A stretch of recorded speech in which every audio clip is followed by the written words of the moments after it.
Ladies and gentlemen, we've had lots of panels, but I can't think of a panel that's more relevant to a business in any stage of their life cycle, because finally what matters is the rokda, unless you are Instagram. So it's my proud privilege to invite on stage people who have proved to be amazing run getters in terms of not just customers but also revenue. Please give a big round of applause, and this obviously is the sales and marketing session in no particular order. Please welcome Mr. Kunal Shah from freecharge.in. How many of you guys use prepaid? Prepaid. Freecharge is the site to go. Do you use it? Kunal? Users. Paying users. He's going to do a plug anyway. Okay, fair enough. Also, somebody who's giving. So you have online businesses and you have offline businesses. This is a very interesting business. This is a man after my own heart. Mr. S. Venkatesh from Goli Vada Pav. So if you need some help on how to do sales on an offline business, this is the man to contact. Again, we have a decent audience who can manage a polite round of applause. That's, I'm sure, all possible.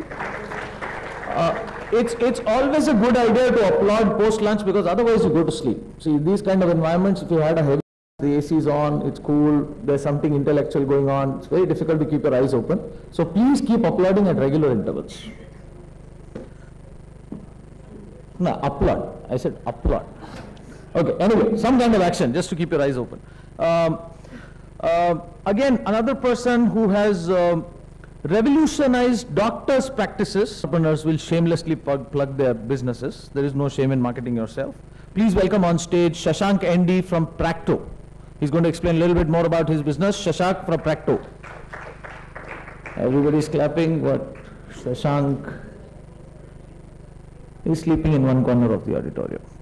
Now that happens. No, I'm just joking. Okay, we'll look at Shashank in a bit. And last but definitely not the least, Beerud, we've been waiting for you. Beerud from Webaroo, better known as smsgupshop.com. 4 gentlemen on stage. 3 now, but Beerud, mic is all yours.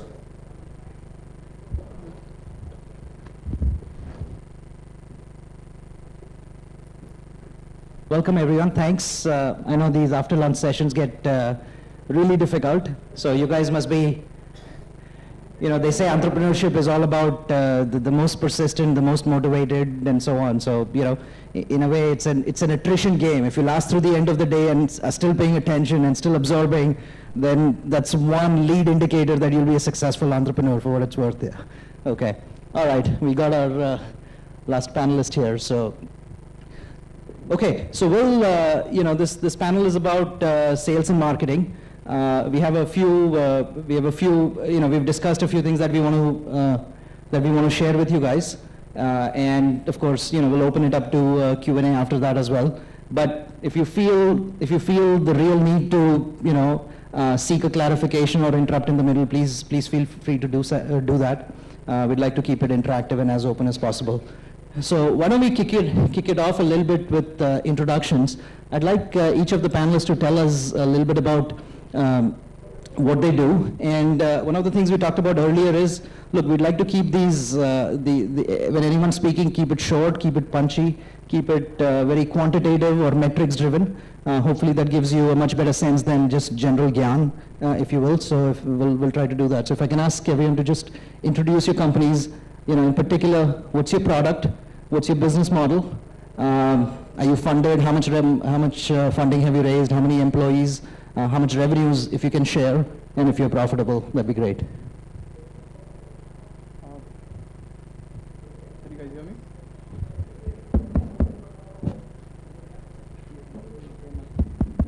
Yeah, can you hear me? So just a quick question before I introduce myself. How many of you are using prepaid? How many of you are using DTH connections or whatsoever, which is also prepaid, by the way? Okay, so Freecharge is an online portal where you can recharge your mobile, DTH, and data cards and make it free by getting equal value coupons of different retailers, right? So what we do is we have couponing partners like McDonald's, Domino's, Pizza Hut, online partners. We do couponing also for Snapdeal.com and others. And what we are as a platform working is as actually a customer acquisition platform by using the vehicle of recharge to do that. We recently got funded by Sequoia Capital just a few months ago. We raised 20 crores from them. And at this point of time, we have just started to get our employees in place. We got to a significant transaction growth. Without giving out numbers, we probably do more transactions than Yatra, Clear Trip, Make My Trip, and all of them put together. And at this point of time, we are just building our team. We recently hired our CTO, who's ex-CTO of Yatra.com, and building our team. So team size around 35 at this point of time. So that's my intro. I'm Venkatesh, and we run a Vodapao business, and we have some 150 stores pan-India, and 150 stores in 30 cities. We have sold more than 5 crore Vodapaos. What is unique about our business is we do all these Vodas in a fully automatic plant with the American back-end technology partner. So Vodas going through a metal detector and X-ray machine, and we supply all this from here. The Vodas go from here to Bangalore, Coimbatore, Madurai, Hyderabad, Dharwad, Hubli, Nagpur, Sholapur, Kolhapur. So a single, anywhere you taste in India, the taste will be the same. That's very unique. We are funded, 21 crores, Venture is funded us recently. And the uniqueness about this business is there is a huge demand. We have not done any kind of marketing. It's a great amount of pull factor that's pushing. Every consumer becomes my dealer, and he creates another consumer for us. A guy eats a vada pav in Nasik and then he starts it in Aurangabad. A guy eats it in Aurangabad, then he starts a business in Sholapur. He eats in Sholapur, then Hubli starts. From Hubli, somebody eats and Bangalore starts. That's how it's gone till pan-India. That's the introduction. Hello. So good afternoon. I'm Shashank. I'm coming here from Practo. Practo essentially is a software for doctors. We have about 20,000 doctors who use our software across India. It's a SaaS-based model. Essentially, they pay us every year to using our platform. Around 3 million patient records in India are stored with us. That's more than what Apollo or anybody else has. Actually, Apollo uses us itself. So close to about 3 million patient records. Most of your healthcare records could be on our servers as we speak. We're hopefully launching new products which will enable the consumers to access their healthcare records on your mobile phones or on the web very soon. Hopefully that will happen. Apart from that, the team size currently is about 100 people. We are in about 8 cities in India. Funding news is not public as of now. Okay, but obviously there is something that you're going to announce soon. Okay, well, you're the first one to hear it here. Just to round it off, I run a company called Gupshup. We are a group messaging service, about 60 million users in India. Anybody can quickly and easily create a group or join a group and send a message. It all works on every handset because it's SMS based. And we are also on the verge of launching an app so that it can drive more engagement and so on. Sort of like Twitter and WhatsApp, but it'll interoperate with SMS so that you can reach anybody, not just other people who've downloaded the app and so on. So anyway, I wanted to I wanted to go back to each of the panelists and ask them a little bit. As we focus on marketing, right? When you get started, the first thing here is, okay, what's the product? What's your target audience? How do you want to position it to them? How do you get started? And in particular, I think both Venki and Kunal, I think you guys had some very interesting stories. So I'd love to hear that as to, it seemed like what you started with first didn't really work. And believe it or not, I mean, how can Vada Pavs not work, right? I saw the number of balls coming here. Tell us why it didn't work, what did you change, and how did it succeed? And also, Kunal, your challenges in sort of getting started, dealing with very difficult partners and so on. So, Venki, do you want to kick it off? So initially when we started in a place called Kalyan, Domboli, Ulhasnagar in the suburbs of Mumbai. And one key factor when we started was the day we started a store, it was a super beat. The price point was 7 rupees. There were so many franchises that were coming to us. And one initial stage, what we did at that particular point of time, vis-a-vis marketing and sales, was we didn't have budgets. And most of the franchises who were the 10 to 15 franchises, they wanted us to do marketing budgets.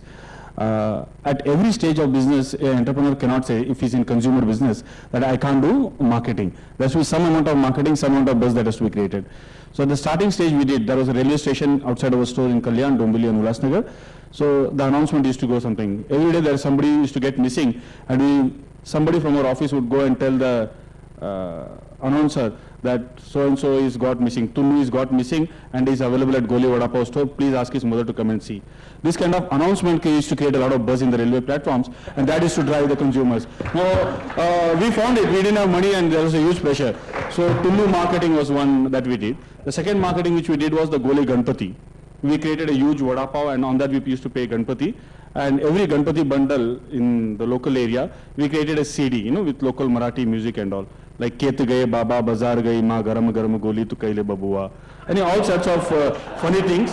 Maja Dagala Ragli Kara, Pani Tem Tem Ga, Chalgarani, Goli Jau Kauya Vada Pav. Now all this created a lot of buzz in the local Ganpati mandal, and the crowd used to come to the stores. So the starting stage of business was this. But somewhere we felt, we don't have a great time here. In my story session, it goes through a very detailed session.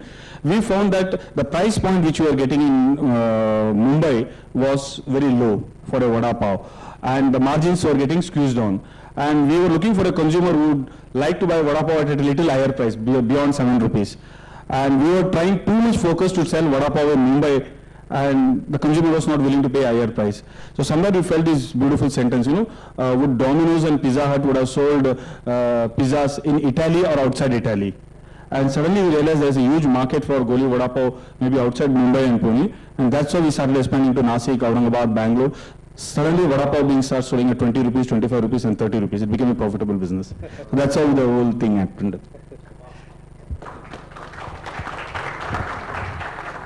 We had some unique challenges when we launched FreeCharge. When it came about, two challenges that we faced. First, to actually start the business.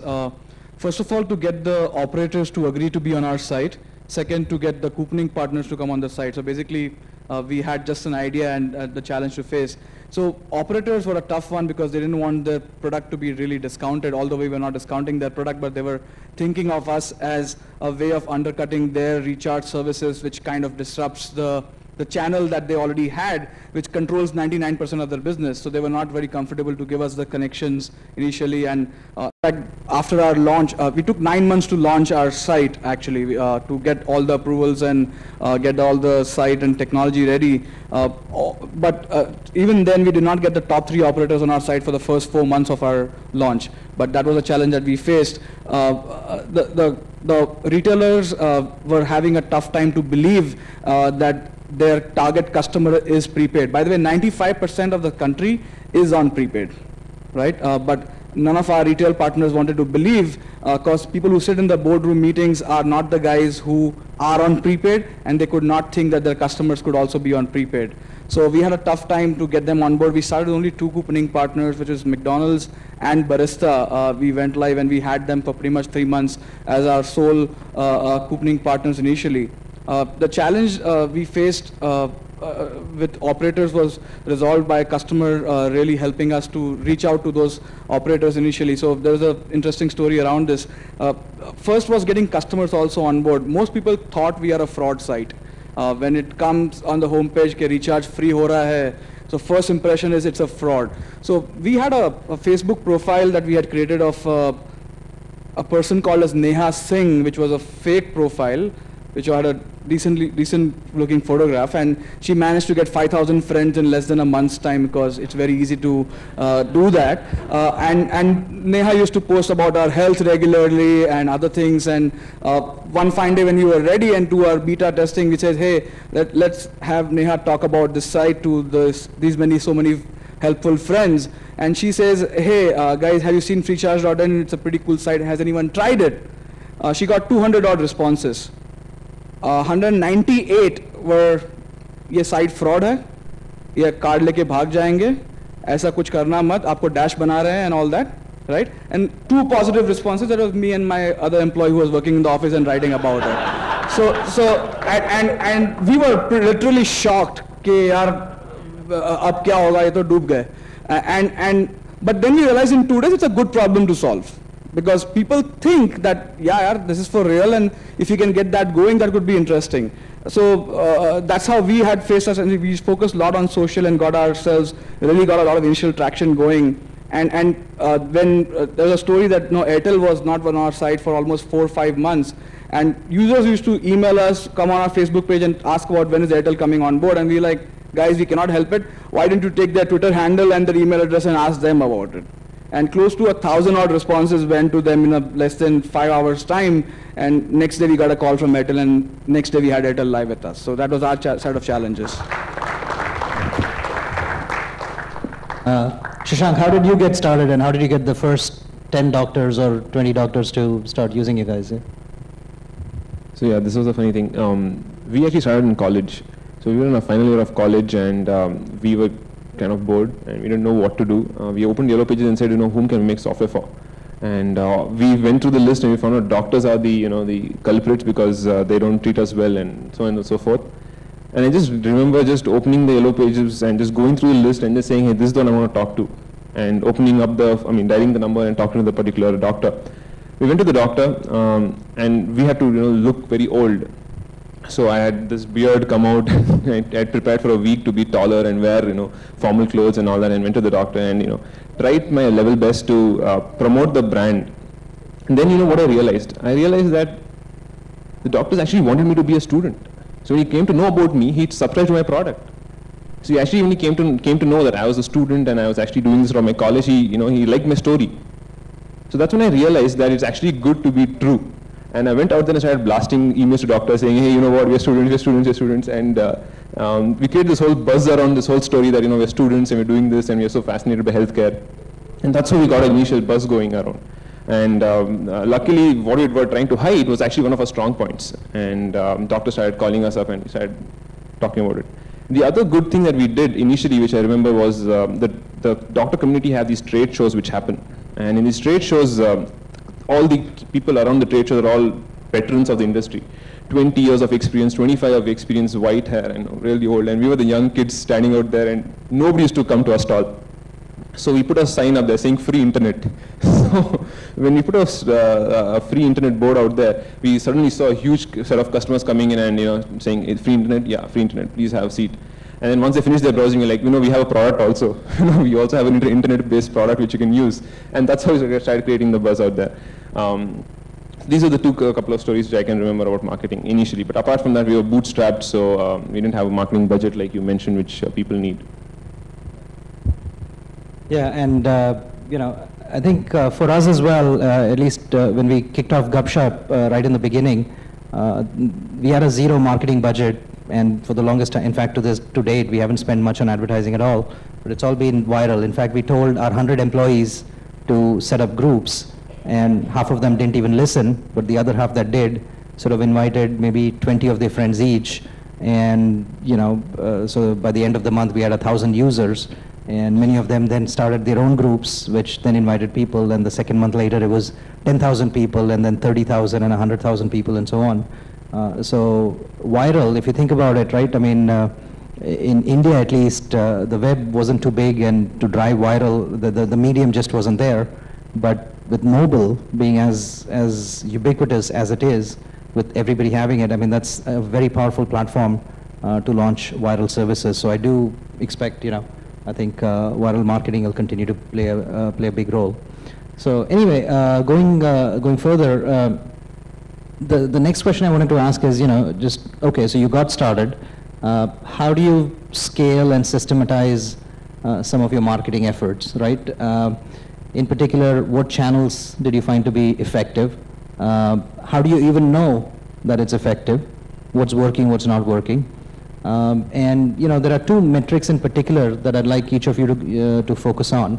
And I mean, if you guys take away just one thing from this session, right? It's just the concept of cost of acquisition, right, or cost of sales. Sort of how much does it cost to acquire a customer?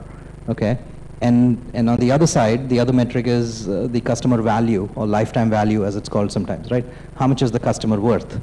And as you can guess, over time, if you can build a business where your cost of acquisition is less than your customer lifetime value, you're doing great. If it's not, then you have a fundamental problem. right? You could have revenues, but you're spending more acquiring customers and not recovering enough on the other side. So these metrics apply across every business. I mean, you can just kind of boil it down to this. And sometimes, you know, these numbers, they vary at scale. When you start off, when nobody knows you, your cost of acquisition may be a little higher, but over time it declines. Your lifetime value may be low because you may give it free in the beginning, people are just trying out, but then over time it increases. So as you guys scaled your businesses, and please share some numbers, okay, if you can. What channels did you find effective? How did you know? What was your cost of acquisition? And also, what's your customer value as you look at it right now? To answer this question, fortunately for us to not know a lot of these terms when we started this business actually helped us. In our first venture capitalist meeting, they asked us, so what's your cost of a customer acquisition? What's your lifetime value? And I had no clue what that means, because we had not spent any money for acquiring customers, right? We had grown virally, we had grown through social media and word of mouth. What my belief is that any product that is remarkable, anything that people will talk about, anything that one will appreciate and want to share with others, not really need a lot of marketing things. So that's why product offering, value, if these things are addressed, you don't need too much of marketing money to really go out there and put TV ads or print ads or even digital ads. Two, in terms of lifetime value for us, because our customer acquisition costs even today stay very low, we are able to get pretty much lifetime value recovered in maybe 3 or 6 months of even our current cost of acquiring customers. As we scale, obviously this is going to be probably getting difficult as more and more customers need to be still coming online. So we found out through data that close to 50% of our customers are guys who did not transact online in their entire life before Freecharge. So we are actually creating new customers to come on board and transact with us, and we see that is going to be a challenge that we'll have to really get to work with banks and card companies to say, hey, India to already have, means we need to figure out the mechanism of payments. So we'll have to focus on that. So we look at metrics in terms of that. We look at a 6-month LTV recovery, even at the aggressive marketing. What has worked for us is social, word of mouth, anything on that. What we've done is a unique idea when we did not have the money is we sponsored 300 colleges for their fests without paying money. We told them कि यार पैसा नहीं दे सकते, हम आपको coupon देंगे 2 लाख रुपए की. And everyone agreed to that. In fact, IIT Bombay had, during the Mood Indigo, had one of the events where they used our coupons to make their tickets free also. And we effectively were able to sponsor 300 odd colleges and become the online recharge partner in a lot of them, and which gave us a lot of traction. So we use a lot of techniques of using free around it. Venki, what works for you? Just everyone loves Vada Pav, that's it? Yeah, the key was again, you know, we have typically product packaging and perception in our typical marketing. Unfortunately, majority of the people start working on the marketing because that's the easiest to do. We as a company, we felt food sells on its own, and we worked a lot on our product. So to a large extent, I always said that category Vada Pav is like Amitabh Bachchan, you know, it on its own attracts a lot of crowd. So we just added a name Goli to it, like Goli was name and Vada Pav was surname, Goli Vada Pav. A lot of people used to say me at the starting stage of the business that you can't have a name like Goli, it has to be English and aspirational. So before we moved into marketing and sales, I said the brand, what does it stand for? And a lot of criticism was on that the brand name has to be English. I always felt if English is so important, then will ethnic sari like Nalli, if you call it Julie's sari, will it sell? You know? Or if Aldiram's Bhujia was called Sam's Bhujia, will it sell? Or Murugan's Idli, if you call it Peter's Idli, will it sell? So that before we moved to marketing and sales, the brand name was very important for us, you know. And somehow Goli became name and Vada Pav became surname. You know, India is a country of names and surnames.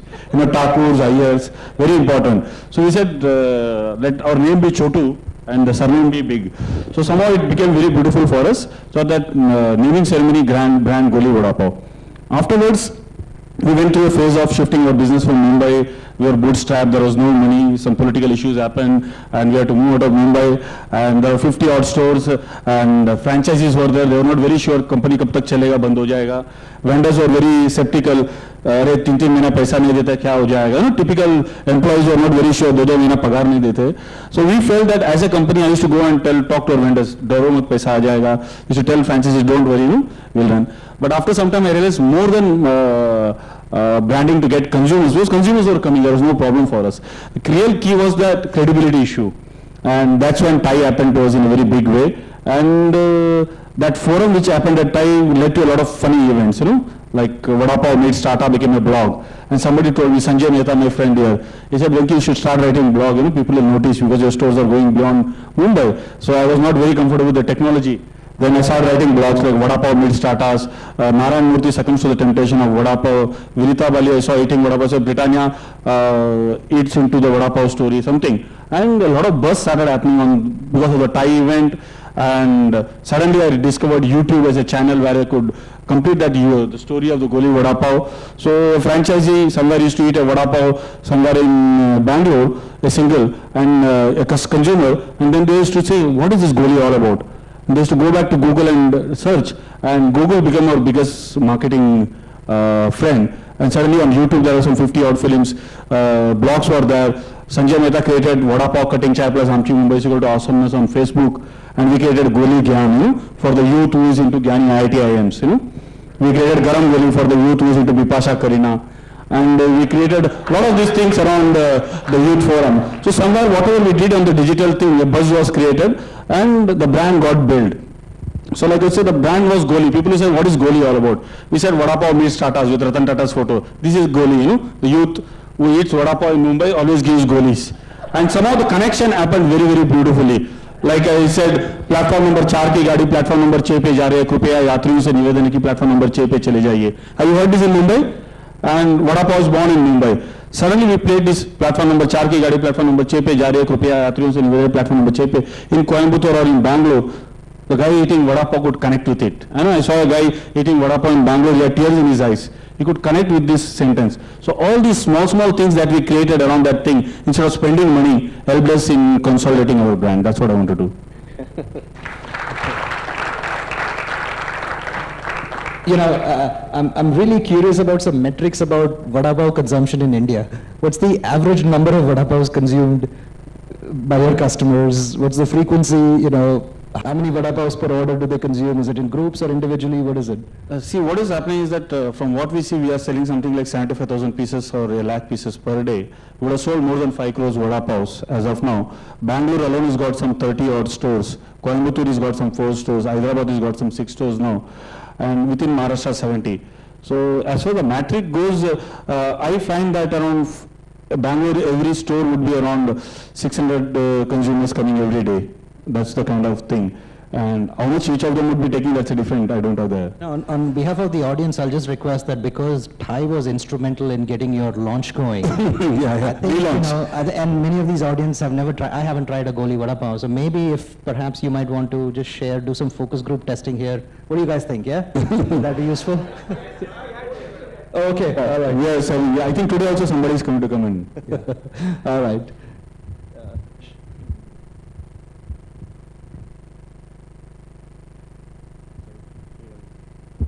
Okay, so I'm just thinking after Goli Vada Pav, who wants to hear about doctors, right? Shit, how Maybe you should give some free Vada Pav with your software. that's yes. Okay.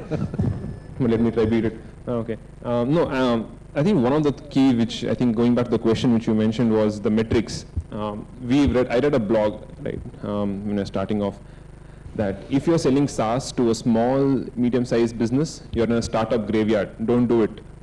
And I looked at myself. I'm like, dude, I'm doing just that, right? I'm just selling software as a service to a small and medium-class segment. He said, don't sell anything below 10,000 rupees per annum. He said $250 per annum to any small and medium-sized business. And I thought to myself, I'm doing the same goddamn thing. And it said it had like 4 quadrants. It said, if you're doing this business, you're going to die. In 2009, I'm like, oh my God, right? I'm going to die. And all the metrics show that you're going to die, you're going to die, you're going to die. I'm like, dude, the whole blog said you're going to die, and I'm like, oh God, I should stop reading blogs now. So what Kunal mentioned initially was that initially if you look at metrics, initially if you look at numbers, you're going to die, okay? So don't look at numbers initially. So things like lifetime value, cost of acquisition initially has no meaning whatsoever. But when you go to a VC, it does. That's all the basis on which he kind of funds you. So today, if you ask me what's the CAC, we have a very good idea. So for example, our product sells at around 10,000 rupees is a transaction that a single salesperson does, and his cost of acquisition is about 4,000 rupees. So that's about 2.5x. The funny part about a SaaS business, that's a software as a service business, that every year you're paid for the same software, is that now we recently started doing, instead of doing per month basis, we started doing 6 months, and then we pushed the limit to say 1 year, and now we do 5 years. So doctors end up buying our software for up to 5 years. That's one of the ways of kind of getting your lifetime value much higher up. The other keys about increasing lifetime value is you can also sell multiple products. The advantage of selling to this space, this particular space, I mean, there's a lot of people, like he mentioned, not doing transactions online. So getting doctors online means getting their whole wallet online, right? Doctors are rich people. So what we very quickly realized was that this segment of of our society is not online. Doctors don't spend too much time online. And if they spend time online or my software, I can sell many more things to them. So that's what we started doing. We started selling 3-4 products